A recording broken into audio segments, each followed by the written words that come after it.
तो गाइस जब भी किसी एंड्रॉयड एमुलेटर की बात आती है पीसी लैपटॉप में यूज़ करने के लिए तो सबसे पहला नाम आता है ब्लूस्टैक का। अब ब्लूस्टैक सबको पसंद है, सबको पता है कि यार ये one of the best Android emulator है, लेकिन प्रॉब्लम क्या होती है कि ये सारे यूज़र्स के लिए उतना परफेक्ट नहीं है। अगर आपके पास एक लो एंड डिवाइस है या मिड लेवल का पीसी है तो आपको काफ़ी लैग देखने को मिल सकता है, परफॉर्मेंस में इशू देखने को मिल सकता है। तो ऐसे में कई सारे लोगों का सवाल है कि हम वो क्या ज़रूरी ऑप्टिमाइजेशन है, क्या वो ज़रूरी सेटिंग है जो अप्लाई करें ब्लूस्टैक के लिए ताकि एक बेहतर परफॉर्मेंस हमें देखने को मिले। तो आज गाइस इस वीडियो में मैं आपको कुछ ज़रूरी सेटिंग्स बताऊंगा, ज़रूरी ऑप्टिमाइजेशन बताऊंगा जिसे अप्लाई करके काफ़ी हद तक आप ब्लूस्टैक से लैगिंग का इशू ख़त्म कर सकते हैं और एक अच्छा परफॉर्मेंस आप यहाँ पे निकाल पाओगे। लेकिन शुरू करने से पहले गाइस मैं आपको एक चीज़ क्लियर कर दूँ।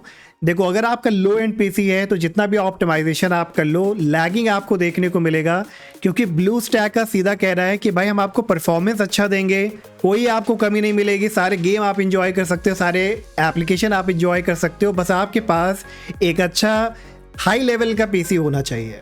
तो लो एंड के लिए तो पहले मैं आपको रिकमेंड करूंगा गाइस कि आप किसी अदर एमुलेटर के साथ जाइए। मैंने इस पर ऑलरेडी वीडियो बनाई है, आप देख लेना इसको। बट अगर आपके पास मिड लेवल हाई लेवल का पीसी है फिर भी लैग हो रहा है तो इन ज़रूरी ऑप्टिमाइजेशन को आप ज़रूर करिए। तो चलिए without any further delay start करते हैं। तो गाइज ये सारे प्रोसेस को हम दो स्टेप में करेंगे। पहले स्टेप में ब्लूस्टैक का ऑप्टिमाइजेशन करेंगे एंड उसके बाद कुछ विंडोज़ की ज़रूरी सेटिंग्स को भी अप्लाई करेंगे। तो सबसे पहले अपना आप ब्लूस्टैक ओपन कर लीजिए और ब्लूस्टैक में राइट एंड टॉप पे देखो आपको 3 लाइन मिलेगा, इस पर आप क्लिक करना, फिर सेटिंग्स पे जाइएगा और ये ज़रूरी सेटिंग्स ओपन होगी जहाँ पे बहुत सारे चेंजेस करने हैं। तो मेक श्योर गाइज, बहुत ही कंफ्यूजिंग पार्ट है, कई सारे लोगों ने अलग अलग चीज़ें आपको बता रखी होंगी, तो आप प्लीज़ इसको मिस मत करना, कोई भी पार्ट स्किप मत करना। सेटिंग्स में ही सबसे टॉप पे आपको मिलता है परफॉर्मेंस वाला ऑप्शन और परफॉर्मेंस में क्लिक करने पे राइट साइड में आपको CPU एलोकेशन, मेमोरी एलोकेशन और परफॉर्मेंस मोड वाला ऑप्शन मिलेगा। अब इधर कंफ्यूजन क्या है कि आपने हो सकता है कई सारी वीडियोस देखी हो जिसमें कई लोगों ने बोला है कि जो भी आपका फिजिकल कोर है, जैसे मैं आपको दिखाता हूँ, अगर मैं टास्क मैनेजर को ओपन करूँ और जाते हैं परफॉर्मेंस में तो देखिए CPU सेक्शन में राइट हैंड कॉर्नर पे मेरा टोटल कोर दिखा रहा है, यहाँ पे है ना जो 8 दिखा रहा है। तो रिकमेंडेड ये होता है कि मैं इसका हाफ ले लूँ, तो हाफ हो गया 4, तो मैं यहाँ से 4 ले सकता हूँ। लेकिन बहुत सारे लोग आपको ये भी रिकमेंड करेंगे कि नहीं, CPU एलोकेशन जितना भी आपको दिखा रहा है, नो मैटर आपका 8 कोर है, अगर 8 कोर दिखा रहा है तो 8 कोर पूरा का पूरा यहाँ पे चूज कर लो। अब वो गाइस कुछ हद तक कहीं पे काम करेगा। जैसे मान लो कि आप जब ब्लूस्टैक को रन करते हो तो आप कोई और अदर एप्लीकेशन को एंजॉय नहीं करते, तब तो वो प्रोसेस आपके लिए काम करेगा क्योंकि मैक्सिमम CPU कोर एलोकेट होगा ब्लूस्टैक को। लेकिन अगर मान लो कि आप जिस टाइम पे ब्लूस्टैक को रन कर रहे हो और आपने मैक्सिमम कोर दे रखा है इसको, और उसी टाइम पे अगर आप कोई अदर एप्लीकेशन भी यूज करते हो लाइक क्रोम है, डिस्कॉर्ड है या कोई भी अदर एप्लीकेशन, तो उस एप्लीकेशन के साथ प्रॉब्लम हो सकती है। और पूरा का पूरा कोर आपको तभी देना होता है जब आप ब्लूस्टैक में भी बहुत हाई एंड के गेम को खेलते हो, जैसे कि BGMI। अगर छोटे मोटे गेम या एप्लीकेशन को आप एंजॉय करते हो तो आपको उतना कोर देने की ज़रूरत भी नहीं है, करेक्ट। तो मैं जो आपको रेकमेंड करूँगा, आप भी अपना टास्क मैनेजर ओपन करिए और जो भी कोर आपको दिखा रहा है, अगर 8 दिखाता है तो 4 कर लीजिए, 4 दिखाता है तो 2 कर लीजिए। पूरा का पूरा आपको नहीं लेना है, मैं बिल्कुल भी रिकमेंड नहीं करता। तो जैसे मेरे एंड पे 8 है तो आपको ड्रॉप डाउन पे क्लिक करना है, कस्टम पे जाना है और इधर ड्रॉप डाउन से आपको उसका हाफ चूज कर लेना है। फिर उसके बाद आता है मेमोरी एलोकेशन। तो अगेन ये भी डिपेंड करेगा कि आपके डिवाइस में कितनी मेमोरी है, तो सेम प्रोसेस अप्लाई होगा CPU एलोकेशन की तरह। आपको मैक्सिमम एलोकेशन तभी देना है CPU और मेमोरी का जब आप ब्लूस्टैक के साथ कोई अदर एप्लीकेशन को एंजॉय नहीं करते और ब्लूस्टैक में कोई बहुत ही बढ़िया हाई लेवल का गेम खेलते हैं लाइक BGMI, तभी आपको ये मैक्सिमम चूज करना है। लेकिन अगर आप ब्लूस्टैक के साथ अदर एप्लीकेशन को भी रन करते हैं, बहुत ज़्यादा हाई एंड का गेम भी नहीं खेलते हैं, तो फिर आपको हाफ लेना है यहाँ पे, उससे ज़्यादा नहीं लेना है। अब मेरी मेमोरी एलोकेशन कितना है, तो अगेन मैं यहाँ पे टास्क मैनेजर ओपन करूँगा, मेमोरी में जाऊँगा और मेरा दिखा रहा है 16 GB। तो मैं 8 के साथ भी जा सकता हूँ और मुझे लगता है 4 GB भी इनफ होगा। तो थोड़ा से R&D भी आपको करना पड़ेगा अपने से। अगर आपके एंड पे भी 16 GB है तो आप यहाँ पे पहले 4 GB दे के देखो, अगर थोड़ा सा दिक्कत आती है तो दोबारा से आओ और इसको 8 गीगाबाइट कर दो, क्योंकि मैं बहुत कम यूज़ करता हूँ तो मैं इसको 4 गीगाबाइट पे रखूँगा। और जब भी इसको रन करता हूँ तो मैं बहुत ज़्यादा हुआ तो एक रिकॉर्डिंग सॉफ्टवेयर ओपन करता हूँ, उसके अलावा कोई अदर एप्लीकेशन मेरी रन नहीं हो रही होती है। क्लियर? तो आप देख लेना। मैं यहाँ पे फिलहाल इनहैंस के साथ जाऊँगा। फिर आता है परफॉर्मेंस मोड। अब परफॉर्मेंस मोड भी आपके रैम पे काफ़ी कुछ डिपेंड करेगा। तो अगर आप ड्रॉप डाउन पे क्लिक करोगे तो देखो आपको बैलेंस्ड, हाई परफॉर्मेंस और लो मेमोरी वाला ऑप्शन मिलता है। अगर आपके डिवाइस में 8 गीगाबाइट 16 गीगाबाइट के अंदर की रैम है तब तो आप यहाँ पे बैलेंस यूज़ करो। अगर 16 से ज़्यादा है या इवन 16 भी है या 32 गीगाबाइट है तो आपको यहाँ पे हाई परफॉर्मेंस यूज़ करना है। अगर आपकी 8 गीगाबाइट से कम है, लाइक 4 गीगाबाइट ऑफ रैम है, तो आप लो मेमोरी के साथ भी जा सकते हो या बैलेंस को ट्राई कर सकते हो। फिर नीचे मिलेगा आपको फ्रेम रेट। अब फ्रेम रेट में भी आपको बहुत सारे लोग रेकमेंड करेंगे कि आप इनेबल हाई फ्रेम रेट को यहाँ पे इनेबल करो और इस फ्रेम रेट को मैक्सिमम यहाँ पे चूज़ कर लो। तो ये सेटिंग गाइस ऐसे ही किसी को नहीं कर लेना है, डिपेंड करेगा कि आपके डिवाइस की कॉन्फ़िगरेशन क्या है। तो चलिए इमेजिन करते हैं कि मान लीजिए कि आपका जो मशीन है, आपका लैपटॉप या पीसी है, लो एंड डिवाइस है, 8 गीगाबाइट रैम या 4 गीगाबाइट का रैम है आपके पास और नॉर्मल सा प्रोसेसर है, तो इसको आपको 60 से ज़्यादा नहीं ले जाना है फ़िलहाल के लिए। नीचे आप देखोगे एक ऑप्शन मिलता है display FPS during game play, इसको आप इनेबल कर लेना। सेव चेंजेस करने के बाद आप गेम को जब प्ले करोगे तो आप देखना कि आपको कितना FPS आ रहा है। 1 से 2 दिन तक आप मॉनिटर करना और अगर आपको ये लगता है कि नहीं मुझे सिर्फ 30 से 40 FPS ही आ रहे हैं लो एंड डिवाइस में, तो इस फ्रेम रेट को अगेन और कम कर देना है, 60 से ला देना है मैक्सिमम जो आपको मिल रहा था। तो अगर मान लो आपको 40 ही मिल रहा था तो इसको अराउंड 45 के आसपास आप लाके छोड़ देना। क्लियर? ये तो हो गया लो एंड डिवाइस यूज़र के लिए। अब मान लो आपका मिड लेवल डिवाइस है और आपको फ्रेम रेट एंजॉय करने को मिल रहा है अप्रॉक्स 60-65 के आसपास मिल रहा है या कभी कभी 70 भी जा रहा है या उससे ज़्यादा जा रहा है, तो आपको इनेबल हाई फ्रेम रेट को इनेबल करना है। और जो भी आपको मिल रहा था, लेट से आपको 70 का FPS मिल रहा था तो इसको आप बढ़ा के 75 पे ला के छोड़ सकते हो।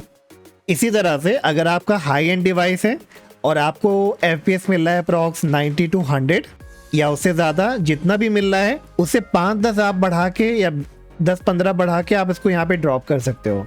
तो अज्यूम करते हैं कि आपको मिल रहा है 110 का FPS, तो मैं इसको ला के ड्रॉप कर दूंगा 120 के आसपास पे। तो इसी तरह से गाइज आपको भी FPS देखना है और जो भी आपको मिल रहा है उसी हिसाब से इसका एडजस्टमेंट करना है। चलिए फिर इसके बाद आते हैं डिस्प्ले सेक्शन में।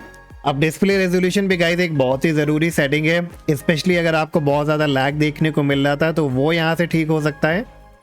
तो चलिए अज्यूम करते हैं कि आपका यहाँ पे जो डिस्प्ले रेजोल्यूशन है 1600x900 पे सिलेक्टेड है या 1920x180 पे सिलेक्टेड है और आपको लैग देखने को मिल रहा है और डिवाइस भी आपका बहुत ज़्यादा हाई एंड का नहीं है, मिड लेवल या लो एंड पीसी है, तो उस केस में मैं आपको क्या रिकमेंड करूँगा कि अगर 1920x180 सिलेक्टेड है तो इसको आप रिड्यूस करो 1600x900। अगर ऑलरेडी 1600 सिलेक्टेड है तो आप रिड्यूस करो 1280x720। अब आप सोच रहे होगे कि यार मैं डिस्प्ले रेजोल्यूशन कम करा दूंगा तो मज़ा भी कम आएगी आपको, लेकिन आप मैजिक भी देखोगे गाइस, जैसे आप रेजोल्यूशन को कम करोगे दोबारा से आप ब्लूस्टैक को एंजॉय करोगे तो आप देखोगे कि कितना स्मूदर और कितना लैग फ्री होकर ये चलने वाला है आपका गेम। क्योंकि मैक्सिमम टाइम क्या होता है कि आपका मॉनिटर उतना सब अच्छा नहीं होता है या आपका डिवाइस उतना अच्छा नहीं होता, लेकिन आपने रेजोल्यूशन बहुत ज़्यादा चूज़ कर रखा है तो आपको जितना भी सेटिंग कर लो बहुत ज़्यादा लैग देखने को मिलेगा। क्लियर? तो ये सेटिंग भी आप अप्लाई कर लीजिएगा। फिर आता है पिक्सल डेंसिटी। अगर आपका लो एंड या मिड लेवल पीसी है तो लो एंड के लिए 160 पे जाइए, मिड लेवल के लिए 240 पे जाइए, अगर हाई है तो 320 के साथ जाइए। नीचे और भी कोई चेंजेस नहीं करने हैं। फिर आ जाते हैं ग्राफिक्स में। ग्राफिक्स में टॉप पे मिलेगा ग्राफिक्स रेंडरर और इसमें आपको 3 ऑप्शन मिलते हैं, OpenGL, DirectX और Vulkan। अब OpenGL गाइस एक बहुत ही अच्छा ऑप्शन है, लेकिन मैं इसे रिकमेंड करता हूँ उन्हीं लोगों को जिनके पास हाई एंड डिवाइस है, क्योंकि परफॉर्मेंस अच्छा देता है लेकिन इसके लिए जो रिसोर्स यूटिलाइजेशन है वो ज़्यादा होता है। तो इसलिए अगर आपका हाई एंड डिवाइस है, अच्छा डिवाइस कॉन्फ़िगरेशन है, तो आप इस ऑप्शन के साथ जाइए। मिड लेवल या लो एंड वाले DirectX के साथ जा सकते हैं। इंटरफेस रेंडरर आप ऑटो पे रख सकते हो या सॉफ्टवेयर भी चूज़ कर सकते हो। मैं रिकमेंड करूँगा ऑटो पे ही रखना इसे आप। और बिल्कुल नीचे मिलेगा आपको जीपीयू इन यूज। तो अगर आपका कोई ग्राफिक कार्ड है तो कह रहा है प्रिफर्ड डेडिकेटेड जीपीयू, इसको आपको इनेबल रखना है अगर ये ऑप्शन आपके एंड पे शो करता है। और अगर आपके पास ग्राफिक कार्ड अच्छा है तो वो यहाँ पे शो भी करेगा। तो बस ये 3 ज़रूरी सेटिंग्स थी, इन्हें अप्लाई करने के बाद आप सेव चेंजेस पे क्लिक करिएगा। रीस्टार्ट के लिए बोलेगा तो आप रीस्टार्ट नाउ पे क्लिक करके सिस्टम को रीस्टार्ट करिएगा। और जैसे रीस्टार्ट हो जाता है दोबारा से आपको इसी सेटिंग्स में आना है। लेफ्ट हैंड साइड में आपको क्लिक करना है यूजर डेटा पे, और इधर डिस्क क्लीनअप वाला एक ऑप्शन मिलता है। आप फ्री अप स्पेस पे क्लिक करना और कंटिन्यू पे क्लिक करना, यस पे क्लिक करिएगा। अब ये क्या करेगा, जितना भी फालतू का फाइल है ब्लूस्टैक में जो स्टोर हो रखा है इसको क्लियर करेगा। कई बार ऐसा भी होता है कि इन्हीं की वजह से आपको बहुत ज़्यादा लैग देखने को मिलता है। तो ये पूरा प्रोसेस आप अप्लाई कर लेना और वेट करना कि जब तक ये पूरा कंप्लीट ना हो जाए। तो ये तो गाइस हो गई आपकी ब्लूस्टैक की सेटिंग। अब इसके बाद कुछ विंडोज़ की भी सेटिंग हमें अप्लाई करनी है, जिसके बाद प्रॉपर आपको यहाँ पे सोल्यूशन मिलेगा। तो चलिए इसको भी देख लेते हैं। दोबारा से ब्लूस्टैक को ओपन करिए। जैसे ही ओपन हो जाता है मिनिमाइज कर लीजिए। फिर आपको राइट क्लिक करना है टास्क बार पे और चूज़ करना है टास्क मैनेजर। अब टास्क मैनेजर में आपको देखो ब्लूस्टैक जहाँ पे मिलता है इस पर आप राइट क्लिक करना। फिर इधर एक ऑप्शन आपको मिलेगा गो टू डिटेल्स, तो इस पर आप क्लिक करना और इधर ये आपको लेके आएगा hdplayer.exe वाले ऑप्शन पे। अब इस पे आप राइट क्लिक करिएगा और इधर मिलेगा आपको सेट प्रायोरिटी वाला ऑप्शन। ये सेट होगा आपका नॉर्मल पे। आप इसे एक बारी अबव नॉर्मल या हाई पे सिलेक्ट करके ज़रूर देखिए कि परफॉर्मेंस में आपको क्या फ़र्क देखने को मिलता है। सबसे पहले आप हाई पे सिलेक्ट कर लेना। अगर आपको लगता है कि हाँ ये बेटर काम कर रहा है तो ठीक है, अगर लगता है नहीं कुछ चेंजेस नहीं आ रहे हैं या प्रॉब्लम आने लगी है तो आप इसे अबव नॉर्मल पे चूज़ करके देख लीजिएगा। इतना करने के बाद इसे क्लोज करिए। विंडोज सर्च पे आप क्लिक करो, टाइप करो ग्राफिक। सजेशन में आपको मिलेगा ग्राफिक सेटिंग, इस पर आप क्लिक करिएगा। थोड़ा सा नीचे आने पे देखो आपको ब्लूस्टैक मिल सकता है। अगर मिलता है तो आप इस पर क्लिक करना, ऑप्शन में जाना और ये हो सकता है आपका चूज हो लेट विंडो डिसाइड पे या पावर सेविंग पे। इसे आपको चूज कर लेना है हाई परफॉर्मेंस। सेव पे क्लिक करिएगा। अगर आपको ब्लूस्टैक इधर देखने को नहीं मिलता है तो इसे आपको ऐड करना पड़ेगा। ऐड करने के लिए ब्लूस्टैक 5 आइकन पे आप राइट क्लिक करिए, ओपन फाइल लोकेशन पे जाइए। अगेन ब्लूस्टैक 5 पे आप राइट क्लिक करिए, ओपन फाइल लोकेशन पे जाइए और इस पाथ को यहाँ से कॉपी करिए। ग्राफिक सेटिंग पेज पे आइए, ब्राउज पे क्लिक करिए। जो पाथ आपने कॉपी किया था इधर पेस्ट कराइए, टॉप पे एंटर कराइए। नीचे आने पे आपको hdplayer.exe वाला जो ऑप्शन मिलता है इसको आप सिलेक्ट कराइए, ऐड पे क्लिक करिए। जैसे ही ऐड हो जाएगा तो ब्लूस्टैक आपको शो करेगा, तो ऑप्शन पे क्लिक करके आप इसे हाई परफॉर्मेंस चूज करा लीजिएगा। इतना करने के बाद लेफ्ट हैंड साइड में ही आपको गेमिंग वाला ऑप्शन मिलता है, गेमिंग पे आप क्लिक करना। टॉप पे आपको मिलता है गेम बार, इसे आपको डिसेबल करना है। फिर बैक आइए, गेम मोड मिलेगा, इसे आपको इनेबल करना है। फिर लेफ्ट हैंड मेन्यू ऑप्शन में आपको मिलेगा प्राइवेसी एंड सिक्योरिटी। फिर मिलेगा विंडोज़ परमिशन। तो विंडोज़ परमिशन में जितनी भी ये परमिशन है, general, page, inking and typing, personalisation, इन सब को आपको 1 by 1 सारा डिसेबल करना है। फिर इसके बाद नीचे आने पे आपको मिलेगा ऐप परमिशन। तो लोकेशन, कैमराज, माइक, जो भी चीज़ आप नहीं यूज़ करते हैं उसको जाके आपको डिसेबल करना है। फिर इसे यहाँ से क्लोज करिए। नेक्स्ट अपने विंडोज सर्च पे आप क्लिक करो, टाइप करो सर्विसेज, एंटर कराइए। इधर कुछ अनवांटेड सर्विसेज हैं जिन्हें आपको डिसेबल करना है। तो पहला आप कर सकते हो बैकग्राउंड इंटेलिजेंट ट्रांसफर सर्विस, इस वाले पे आप डबल क्लिक करिए। स्टार्टअप टाइप में से मैनुअल या डिसेबल आप कर सकते हो। फिर स्टॉप करिए सर्विस को और नीचे आने पे आपको मिलेगा BitLocker ड्राइव इंक्रिप्शन। अगर आप BitLocker को यूज़ नहीं करते तो BitLocker को भी ओपन करिए, इधर आप इसे डिसेबल करिए, स्टॉप करिए सर्विस को और ओके करा दीजिए। सिमिलरली अगर ब्लूटूथ यूज़ नहीं करते तो ब्लूटूथ को भी आपको डिसेबल कराना है। और थोड़ा नीचे आने पे आपको मिलेगा कनेक्टेड यूज़र एक्सपीरियंस टेलीमेट्री, इस पे आप डबल क्लिक करिएगा और इसे भी इधर से डिसेबल कर दो। क्रिप्टोग्राफिक सर्विस है, इसे भी आप डिसेबल करिएगा। डायग्नोस्टिक एग्जीक्यूशन सर्विस मिलेगा, इसे भी आपको डिसेबल करना है। फिर मिलता है डाउनलोड मैप्स मैनेजर, इसे भी यहाँ से आपको डिसेबल करना है, स्टॉप करना है, अप्लाई एंड ओके करना है। जियो लोकेशन वगैरह अगर आप यूज़ नहीं करते तो जियो लोकेशन सर्विस को भी आप डिसेबल कराइएगा। हाइपर-वी यूज़ नहीं करते तो हाइपर-वी को भी आप डिसेबल करिएगा। और इसी तरह से कई सारी ऐसी चीज़ें हैं। माइक्रोसॉफ्ट पासपोर्ट को भी आप डिसेबल कर सकते हो। डिफेंडर अगर आप यूज़ नहीं करना चाहते तो डिफेंडर को आप डिसेबल करिएगा। इसमें भी मैंने कंप्लीट वीडियो बनाई है, आप उस वीडियो को चेकआउट कर लीजिएगा कि और कौन कौन सी सर्विसेज हैं जिन्हें आप डिसेबल कर सकते हैं। तो जब यहाँ पे अनवांटेड सर्विसेज को भी आप डिसेबल कर लोगे तो आपका विंडोज़ काफ़ी एंड तक जो है ऑप्टिमाइज हो जाएगा। जो यूटिलाइजेशन होता था सीपीयू और रैम के ऊपर बहुत ज़्यादा, वो आपका कम हो जाएगा। और जब कम होगा तो ब्लूस्टैक को रन करने में बहुत ही आसानी मिलेगी विंडोज़ को। बस इतना करने के बाद गाइस एक बार और विंडो सर्च पे आप क्लिक करो। सिंपल सी कमांड टाइप करनी है sysdm.cpl और एंटर कराइए। सिस्टम प्रॉपर्टीज का बॉक्स आएगा, टॉप पे एडवांस पे क्लिक करिए, परफॉर्मेंस में सेटिंग्स पे क्लिक करिए। ये आपका सिलेक्टेड होगा, let Windows choose what best for my computer. तो ये सारे फालतू के भी एनिमेशन को इनेबल कर देता है, तो हमें कई सारे इसको डिसेबल करना है। उसके लिए आप चूज करो एडजस्ट फॉर बेस्ट परफॉर्मेंस। और कुछ ज़रूरी आपको इनेबल करना है, like animate windows when minimising maximising, enable peek, show thumbnail instead of icon और smooth edges of screen font. बस अप्लाई और ओके पे क्लिक करिए। और फाइनली गाइस एक लास्ट चीज़ आपको करनी है, जहाँ पे अनवांटेड टेम्परेरी फाइल्स को भी आपको डिलीट करना है। तो आप राइट क्लिक करिए विंडोज़ आइकन पे, सेटिंग्स में जाइए, सिस्टम पे जाइए, फिर आपको मिलेगा स्टोरेज वाला ऑप्शन, इस पर आप क्लिक करो और इधर देखो जितनी भी कैटेगरीज हैं वो यहाँ पे लोड होंगी और आपको बताएंगी कि हाँ किसने कितना स्पेस ले रखा है। और इधर ही आपको टेम्परेरी फाइल वाला भी ऑप्शन मिलेगा, तो आप वेट करना, जैसे ही कंप्लीट होता है इस पर आप क्लिक करो और फिर आपको ये कैटेगरी दिखाएगा कि किसने यहाँ पे कितना स्पेस ले रखा है। टेम्परेरी फाइल देखिए अराउंड 13.4 गीगाबाइट दिखा रहा है, डाउनलोड 2.40 गीगाबाइट, रिसाइकिल बिन। तो जो भी आपको यहाँ पे डिलीट करना है, मतलब टेम्परेरी फाइल के अलावा मुझे डाउनलोड को डिलीट नहीं करना, मैं इसे छोड़ दूंगा। रिसाइकिल बिन को चूज़ कर लेंगे, delivery optimisation file, Defender antivirus file, thumbnail, cache, ये सबको आपको चूज़ कर लेना है और फिर रिमूव फाइल पे क्लिक कर देना है।